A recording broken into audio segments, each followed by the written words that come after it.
The CEO fired me on a Monday morning, but he didn't realize I was the only person in the company who spoke the language of our biggest clients. What happened next cost him millions and changed my life forever. Before diving into the story, comment where you're watching from, and don't forget to subscribe so you won't miss the latest stories. You're fired. Those were the first words my CEO said to me that Monday morning. No hello, no explanation, just a cold, sharp sentence that sliced straight through me like a knife. I remember gripping the armrest of the chair in front of his desk, my knuckles turning white. My brain struggled to keep up with my ears. Did I hear him right? Fired? Now. I sat there stunned. My hands shook as I tried to process what had just happened.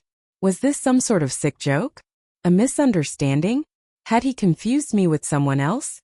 I had been working at the company for 3 years. In all that time, I never missed a deadline. I showed up early, left late, and handled some of the most important accounts we had. Clients trusted me. Some even called me at odd hours just to clarify a deal or ask for advice. But as he slid the crisp, impersonal termination letter across the desk, I realized this wasn't a mistake. This was real. He wasn't smiling, he wasn't hesitating, and he definitely wasn't going to explain. It's strange what your mind focuses on in moments like that. I didn't think about the rent I'd have to pay, or the resume I'd need to dust off, or the sudden free fall my career had just taken. No, my mind went somewhere else entirely. I thought about the clients. Not all of them, just the ones who spoke only Arabic. The ones who depended on me, not just as a business contact, but as a lifeline in a sea of contracts, invoices, and negotiations they couldn't navigate without someone who understood them. They didn't know that the one person who could speak to them in their language, understand their culture, and protect their interests inside this company was about to vanish without warning. When I first joined the company, I wasn't hired because I spoke Arabic. That wasn't even in the job description. I was just another sales coordinator in a busy export firm, expected to process paperwork and answer calls. But within a few weeks, I noticed something. Many of our most valuable clients were from the Middle East. They were polite and professional, but communication with them was a nightmare. Emails were clumsy and often misunderstood. Calls dragged on forever because our staff didn't know the right words to explain technical issues. Details got lost in translation. Deals stalled simply because we couldn't make ourselves clear. I remember one meeting where we nearly lost a major account because of a mistranslation. I couldn't take it anymore. I spoke up in Arabic. The client's eyes lit up. The tension in the room disappeared instantly. What had been a painfully slow back and forth suddenly became smooth, natural, and productive. By the end of the meeting, the deal was signed. That day, something clicked for me. I realized I had a skill no one else in the company had, and no one had thought to value. Slowly, without being asked, I started translating contracts, fixing invoices, even mediating delicate negotiations. I did it because I cared about doing my job well. The results spoke for themselves. Our Middle Eastern accounts grew. Clients were happier. Some even sent gifts during Ramadan as a thank you. They didn't just see me as a company representative. They saw me as their person on the inside. But the CEO never noticed. To him, I was just another name on the payroll, someone who answered emails and made phone calls. He didn't see the relationships I had built. He didn't know that every smooth deal with our Arab partners had my fingerprints all over it. So when he decided the company needed cost-cutting, he didn't think twice. He looked at numbers on a spreadsheet, not the people behind them. My salary was an expense to trim, not a connection to protect. And just like that, I was gone. I left his office in a daze. But before the shock could wear off, my phone rang. It wasn't HR or a friend or my family. It was one of our biggest clients in Dubai. Where are you? We've been trying to reach you. There's a problem with the shipment. I swallowed hard. I don't work there anymore. The silence on the other end was heavy. Finally, the client said, "But who will handle our account? Who will speak with us?" I didn't know what to say. The truth was brutal. No one else at the company spoke Arabic. Not one person. Over the next few days, the calls kept coming. Saudi Arabia, Kuwait, Qatar. Each conversation was the same. Confusion, frustration, and disbelief. Without me, communication collapsed. Instructions were misunderstood. Shipments delayed. Invoices riddled with errors. One client threatened to cancel a multi-million-dollar contract because no one could explain a technical detail in Arabic. And here's the twist. Instead of calling the CEO to complain, they called me. On my personal phone. One of them told me plainly, "You were the only reason we stayed with your company. If you start your own service, we'll work with you instead." First, I didn't even consider it. I wasn't trying to take business away. But the more calls I got, the more I realized something. The company had thrown away something it couldn't replace. And the clients weren't just loyal to the brand. They were loyal to me. A month later, I was sitting in a small rented office with a second-hand desk and a basic laptop. It wasn't glamorous, but it was mine. And it came with something far more valuable than fancy furniture: trust. Those same Middle Eastern clients signed with me directly. I didn't have the overhead of my old company, so I could offer better service and competitive prices. And because I spoke their language and respected their culture, they knew they'd never face the same frustrations again. Meanwhile, my old company started bleeding accounts. Word spread quickly in the tight-knit Middle Eastern business community. The CEO, the man who had looked me in the eye and said, "You're fired," without understanding what I really did, now had to explain to the board why millions in revenue had evaporated in just months. One day, an email appeared in my inbox. The subject line was, "We need to talk." I didn't reply, because by then I had learned something life-changing. Sometimes the people who overlook your value are the same ones who push you toward something better. Being fired felt like the end of everything that morning. But it was actually the beginning of my freedom.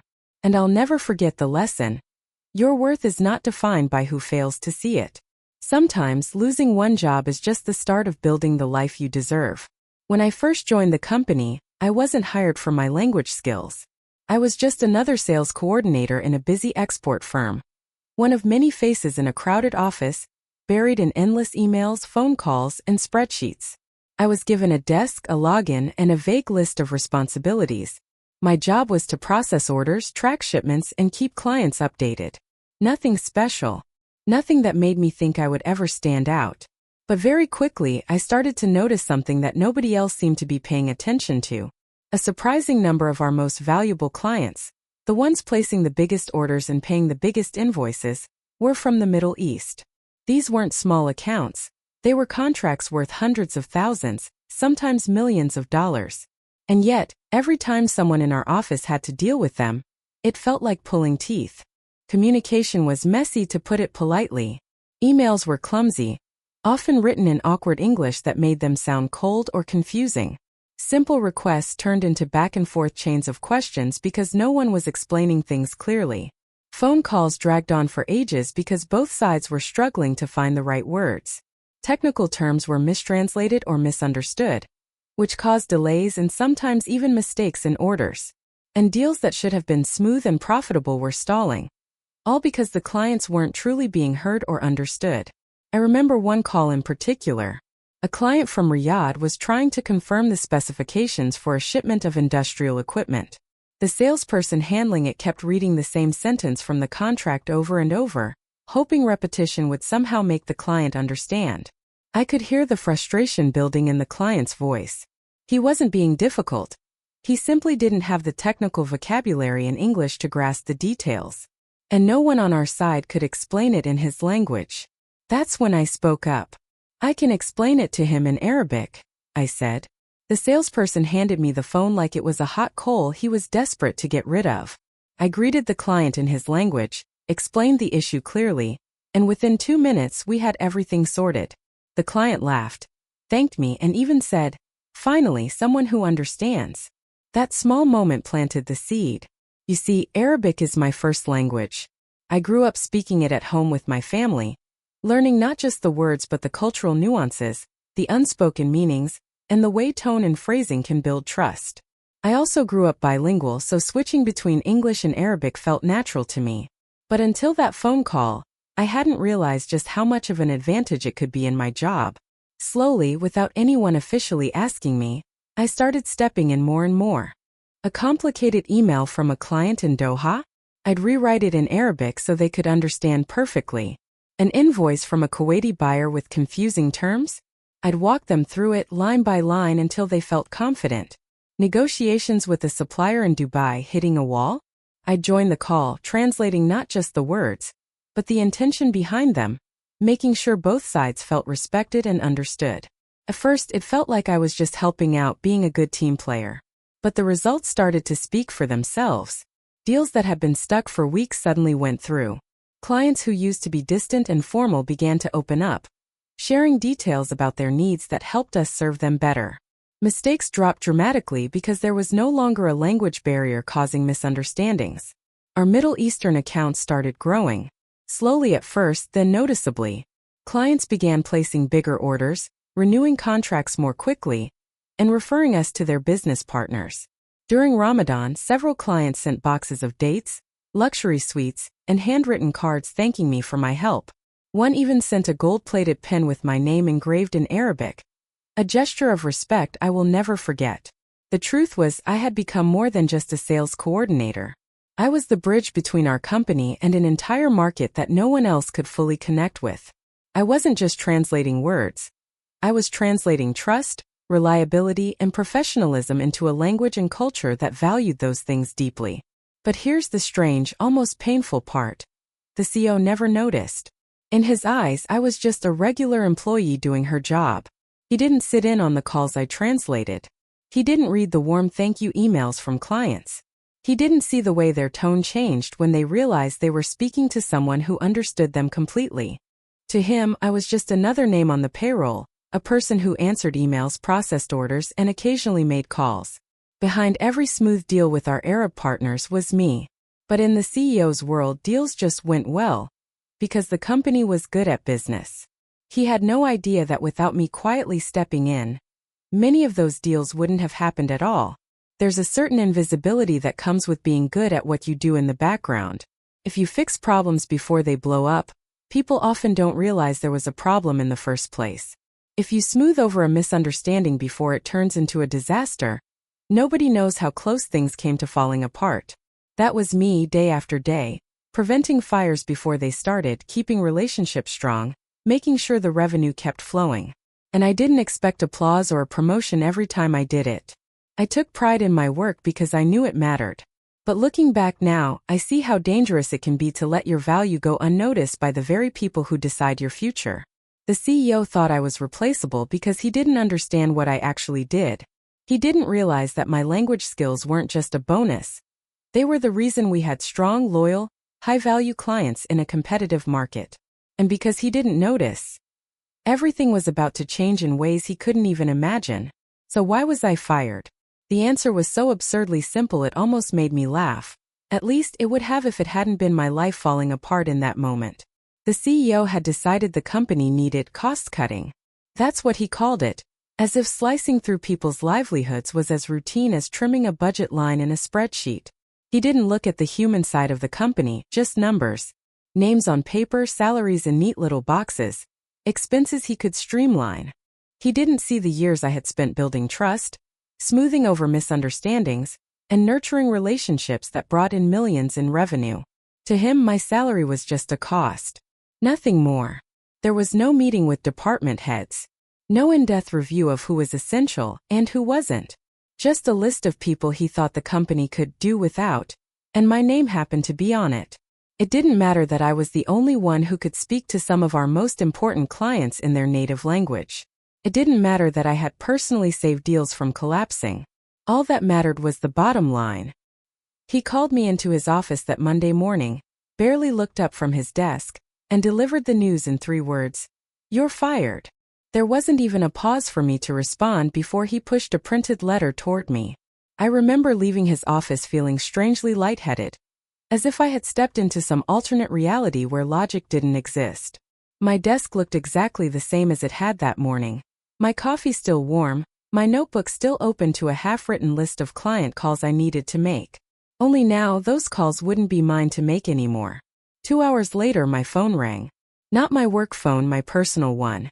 The name flashing on the screen was one of our biggest clients in Dubai. This was the kind of client every company dreams about. Big contracts, long-term relationship, always paying on time. I answered quickly. "Hello." On the other end, a familiar voice burst through, fast and urgent. "Where are you? We've been trying to reach you all morning." "There's a problem with the shipment." My stomach sank. I knew exactly what they meant. Shipments from our warehouse were always complex, the kind of thing that needed precise coordination and constant follow-up. And if something had gone wrong, it was usually me who smoothed it over. "I don't work there anymore," I said, the words tasting bitter in my mouth. There was a pause. A long one.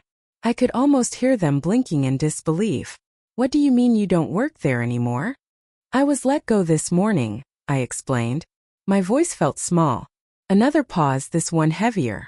Then a quiet, almost worried question. "But who will handle our account? Who will speak with us?" That's when it hit me like a punch to the chest. No one. No one else at the company spoke Arabic. Not one single person. I had been the only bridge between them and our team, the only one who could cut through the miscommunications and explain everything in terms they could understand. And this wasn't just a big client. This was the client. The one that represented a huge chunk of the company's annual revenue. I could picture what was happening on their end. The frustration. The confusion. The endless emails back and forth with no resolution.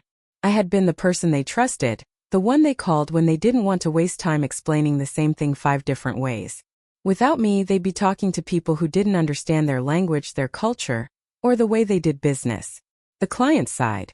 "This is going to be difficult," he said finally. His tone wasn't angry. It was resigned, as though he already knew what was coming. After we hung up, I sat there staring at my phone, the screen dark in my hand. It wasn't even noon yet, and already the cracks were beginning to show. Over the next few days, my phone wouldn't stop ringing. Clients from Saudi Arabia, Kuwait, Qatar, all with the same story. They tried to get answers from the company, but everything was slow, confusing, and frustrating. Shipments were delayed because instructions were misunderstood. Invoices were full of mistakes. Calls were awkward and unproductive because there was no one to translate technical terms properly. One client told me bluntly, "We used to trust your company because of you. Without you, we're not sure we can continue." And here's the thing, they weren't calling to complain to me. They were calling to see if I could still help. On my personal number. On my own time. Because to them, I wasn't just some employee from a supplier's office, I was their person. Their safety net. The CEO hadn't just cut a salary. He'd cut a lifeline, and he didn't even realize it yet. That's when a dangerous thought crept into my mind. If these clients trusted me more than the company, what would happen if I worked with them directly? I hadn't planned to start my own business. I hadn't even considered it before. But with every call I received, it became clearer. The company had thrown away something it couldn't replace, and the clients weren't sticking around to see if they could fix it. The CEO had made his decision in the name of cost-cutting. But I knew the truth. He had just cost himself far more than he'd ever saved, and I was about to prove it. Within a week, my phone was blowing up. At first, I thought maybe it was just a few calls. A couple of old clients checking in after hearing the news. But no, this wasn't a casual curiosity. This was a wave. First, it was a client from Saudi Arabia, his tone sharp and urgent, asking what had happened. Then one from Kuwait, her voice tinged with worry. Then another from Qatar, who skipped the small talk entirely and went straight to the point. And here's what shocked me. Every single conversation, no matter who was calling or what country they were from, started with the same question. "Why aren't you there anymore?" It wasn't just a question. It was an accusation, a disbelief. A frustration that seemed to come from deep inside them. They weren't asking because they were curious, they were asking because my absence had already started to cause them problems. Without me, the cracks had turned into chasms almost overnight. Shipments that used to move smoothly were suddenly delayed because instructions were misunderstood. The details, the very things I used to translate and clarify without anyone noticing, were now stumbling blocks. Payments were arriving late because invoices were sent out with errors. Clients were confused about order changes, and no one was able to explain in the right way. One call in particular still rings in my ears. A client from Dubai, one of the biggest accounts we had ever landed, was furious. Not at me but at the company. They had sent him a technical document that made no sense in English and no one could explain it in Arabic. The contract in question was worth millions. Without clarification, he was threatening to cancel the entire deal. I sat there, listening to him vent, feeling an odd mix of frustration and vindication. Frustration because I could have solved his issue in 2 minutes. Vindication because this was exactly what I had always known. I wasn't just an employee. I was the glue holding these relationships together. And the glue was gone. But here's where it gets interesting. Instead of calling the CEO directly, instead of emailing some generic company inbox, these clients called me on my personal phone. They weren't looking for the company to fix things. They were looking for me. It was humbling and honestly a little overwhelming. I had always known my work mattered, but hearing these clients speak to me like I was irreplaceable, it was something else entirely. One of them, a longtime client from Kuwait, said something that stopped me cold. "You were the only reason we stayed with your company. Without you, there is no reason for us to continue." He didn't say it with anger. He said it like it was a fact. And in his mind it was. Then came the moment that truly shifted everything for me. A client from Riyadh, someone I had worked with for years, said, "If you start your own service, we'll work with you instead." First I laughed it off. I told him I wasn't planning to start anything, that I was still figuring out what to do next. But he pressed on. "Why not? You know our business better than anyone. You understand our needs, our language, our culture. We trust you. That's worth more than any company name." I hung up from that call and just sat there for a long time. My mind was spinning. I hadn't been looking to take clients away from my old employer. Honestly, in the first days after I was fired, I was just trying to process the shock and figure out how to pay my bills. Starting my own business felt like some far-off fantasy, the kind of thing other people did. But now it didn't seem so far-fetched. The truth was, I didn't have to chase anyone. My former CEO's decision had already done the chasing for me. By cutting me loose, he had pushed these clients right into my arms without me lifting a finger. I wasn't making cold calls or sending out proposals. They were coming to me, asking if I could take them on. I started running numbers in my head. What would it take? A small office? A laptop? A phone line? I already had the relationships. I already had the trust. I already had the one thing no competitor could easily replicate: fluency in both the language and the unspoken rules of doing business in their part of the world. Every day more calls came in. Some clients were gentle, almost apologetic, like they didn't want to betray the company but couldn't stay without me. Others were blunt, saying outright that they had no loyalty to the brand. Their loyalty had always been to me. It was both flattering and eye-opening. I realized that for years I had been the real reason these accounts stayed. The company had the product, sure, but I had the connection. And in business, connection is everything. One night, I sat at my kitchen table with a blank notebook and started writing down ideas. What services could I offer? How would I price them? How would I structure things so I could handle multiple clients without burning out? By the time the sun came up, I had the outline of something real. Something possible. And it all came from a decision my CEO had made without understanding the cost. In trying to save a little money, he had handed me an entire market. In thinking I was replaceable, he had proven the opposite. And the best part? I didn't have to be cutthroat or vindictive. I didn't have to steal anything. The clients were choosing me on their own. The more I thought about it, the more I realized this wasn't just an opportunity. It was a responsibility. These clients had trusted me for years. They were calling me now, not because I was available, but because they believed I could keep delivering for them. By the end of that week, I knew what I had to do. I wasn't going to send out resumes or beg for interviews. I wasn't going to try to get back into a company that had failed to see my worth. I was going to build something of my own. And this time, no one would be able to cost-cut me out of it. "You're fired." Those were the first words my CEO said to me that Monday morning. No hello, no explanation, just a cold, sharp sentence that sliced right through me. I sat there stunned, my hands shaking as I tried to process what just happened. Was this a joke? Some kind of cruel prank? I had been working at that company for 3 years. I never missed a deadline. I had clients who trusted me more than anyone else on the team. But as he slid the termination letter across the desk, I realized this was real.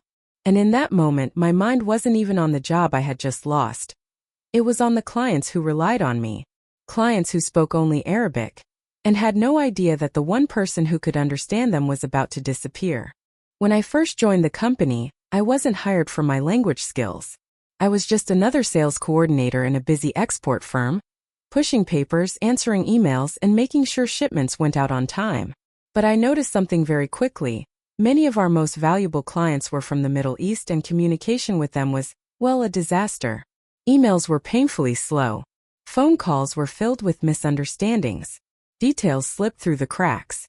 Deals stalled because no one could explain technical terms in a way our clients truly understood. That's when I quietly stepped in. Arabic is my first language. I grew up speaking it at home, switching effortlessly between cultures. Without anyone officially asking me, I started helping out, translating contracts, clarifying invoices, smoothing over misunderstandings. I became the invisible bridge between our company and the clients who brought in millions. I didn't just translate words, I translated trust. And it worked. Our Middle Eastern accounts began to grow. Clients were happier. Negotiations went smoother. Shipments moved faster. Some clients even sent gifts during Ramadan as a personal thank you. But here's the funny thing, the CEO never noticed. He just saw a regular employee doing her job. He didn't know that behind every smooth deal, every problem solved, every big account retained was me. So why was I fired? The CEO had decided the company needed cost cutting. He looked at spreadsheets, not people. To him, my salary was just a number. There was no meeting with department heads, no evaluation of who was truly essential. Just a list. And my name happened to be on it. 2 hours after he fired me, my phone rang. Not from HR, not from a coworker, but from one of our biggest clients in Dubai. Where are you? We've been trying to reach you. There's a problem with the shipment. I had to tell them the truth, I no longer worked there. The silence on the other end was heavy. But who will handle our account? Who will speak with us? They asked. That's when it hit me. No one else at the company spoke Arabic. Not a single person. And this client wasn't just important, they were huge. Within a week, my phone was blowing up. First a client from Saudi Arabia, then one from Kuwait, then another from Qatar. Each call was the same. Confusion, frustration, and a single question. Why aren't you there anymore? Without me, communication fell apart. Shipments were delayed because instructions were misunderstood. Payments were late because invoices had errors. One client even threatened to cancel a multi-million-dollar contract because no one could explain a technical detail in Arabic. And here's the twist. Instead of calling the CEO directly, the clients called me. On my personal phone. One of them said, "You were the only reason we stayed with your company. If you start your own service, we'll work with you instead." I hadn't planned to leave and take business with me, but my former CEO's decision had pushed these clients into my arms without me even trying. A month later, I was sitting in a small rented office with a second-hand desk, a beat-up chair, and a laptop that overheated if I opened too many tabs. But I had something far more valuable than fancy furniture: trust. Those same Middle Eastern clients signed with me directly. Without the massive overhead of my old company, I could offer better service, faster communication, and competitive prices. And because I spoke their language and understood their culture, they knew they wouldn't face the same frustrations again. Meanwhile, my old company was unraveling. They started losing contracts. Word spreads quickly in the Middle Eastern business community, and it doesn't take long for news to travel from Dubai to Doha to Riyadh. The CEO, the same man who had looked me in the eye and said, "You're fired," without knowing my worth, now had to explain to the board why millions in revenue had vanished in just a few months. One day, an email from him landed in my inbox. The subject line was short: "We need to talk." I stared at it for a moment. I thought about the years I had worked for him, about the value I had quietly brought to the company without recognition, about the way he had dismissed me without a second thought. And then, I closed the email without replying, because I had learned something important. Sometimes the people who overlook your value are the same ones who teach you how to succeed without them. Being fired wasn't the end. It was the beginning of something far better. Today, my small business serves clients across the Middle East. We've expanded from export coordination to full-scale consulting. I have a growing team, some of whom I personally trained in both the language and the culture of our clients. And every time a deal closes smoothly, I think back to that Monday morning when I sat across from my CEO, holding a termination letter, wondering how I'd survive. Turns out I didn't just survive. I built something that's mine. And I'll never let anyone undervalue me like that again. If you enjoyed this story, hit that like button, subscribe for more real-life twists, And don't forget to turn on the notification bell so you never miss what's coming next. Your support keeps these stories alive. Thank you for watching.